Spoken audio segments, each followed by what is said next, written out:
Happy Tip Tuesday, golfers. Jake and I are back inside our 3D motion capture studio. Let me hit a shot here. Today we're going to teach you about X Factor and something called X Factor Stretch, which is really cool. So stay tuned. Here we go. All right, Jake, let's get me at some point in my backswing. First of all, explain to everyone what X Factor is. Yeah, so X Factor is the difference between your shoulder or chest turn and your hip turn. So you can see, if we look at the screen here, your shoulders are turned about 90 degrees. Your hips are turned just about above 40 degrees. So you have an X factor of about 35.75 Yeah, degrees. so that's at the top, obviously, and we're talking about the difference between the hip turn and the chest. Not the shoulders, but the chest turn. And how is that, Jake? What do you think of a 36 degree or 35 degree X factor? I think it's a good X factor. Obviously, the more the better. If we can get a little more shoulder turn relative to the hip turn, that's good. But for most golfers and our physical limitations, I think 36 is good. Yeah, okay. And then if we show the transition, so this is the most important part. So I get up to 35 or 6.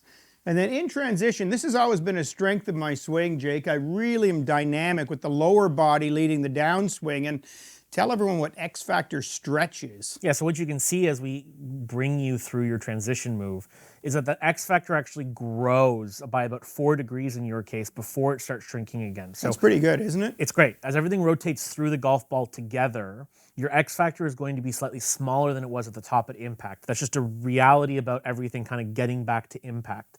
But what we want to happen is we want the lower body to lead the downswing, and that means that your X Factor should stretch before it starts to have that slight reduction. Yeah, I think that's the important thing. In the backswing, the upper body turns more, maybe twice as much as the hips, you know. And then if we start with that lower body unwinding us from the ground up, if we can do it in proper sequence with great timing, we stretch it out, and I get about 4 extra degrees at the start of my downswing. And Jake, maybe let's finish off the tip and just move to impact, and you can comment. So as you're moving into impact, that also, gets you to a place where you can maintain your initial X Factor at the top for a long time. Wow, I like that. That's pretty good right there. Absolutely. And what that does is it means that there's a lot of extra energy stored. So as everything then speeds up with your upper body and turns into the golf ball and delivers the club into the ball, you maintain a good amount of X Factor at 21 degrees and allow everything to sequentially go faster into the golf ball. First of all, it's 21.52, Jake. Let's not steal any X Factor away from me. Fair enough. But the other thing to say is we see a lot of people who slice and throw from the top. They don't stretch at all. They actually get negative stretch as they start the downswing, and at impact, almost everything is the same, right? The chest and the hips are both on the same angle. So yeah, so not to mention it'll have you into improper positions, which will affect your path at impact.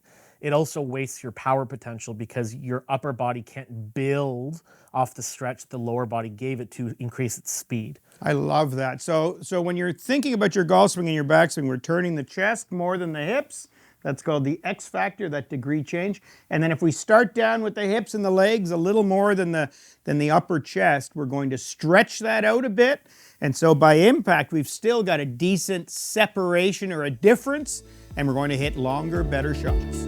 Thanks for watching, golfers. Like this tip, subscribe, and check out all of our other tips.